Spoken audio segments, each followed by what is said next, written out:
तो नमस्कार दोस्तों, मेरा नाम है मनोज और आप लोग देख रहे हैं तबाही जंक्शन। दोस्तों, मेरे चैनल से जुड़ने के लिए आप सभी तमाम दोस्तों को धन्यवाद दिल से। तो जैसा कि दोस्तों अक्षरा सिंह जी ने बहुत पहले ही पवन सिंह से ब्रेकअप कर लिए, फिर उसके बाद अक्षरा सिंह कोई भी स्टेज पे जाते हैं तो उनको ताना मिलता है कि आप पवन सिंह का सॉन्ग सुना दीजिए। तो ऐसा ही एक प्रॉब्लम देखने को मिला इस स्टेज शो पे। देखिए आप लोग। कौन सा गाना लगना चाहिए? पवन सिंह वाला तो ना लगी, काहे ना लगी हो? ये बोला था, हम बोला था नहीं। लगा लीजिए, हम बैठ जाते हैं।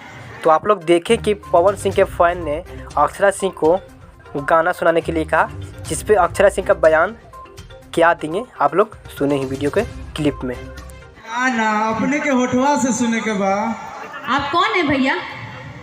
आई तनी भैया ढेर बोला तनी, आप आई आगे ना। सो आई होप दोस्तों आपको क्या लगता है कि पवन सिंह और अक्षरा सिंह कभी भी एक हो सकते हैं, इसके बारे में नीचे कमेंट कर दीजिए। तो चलिए वीडियो करते हैं एंड। Thank you.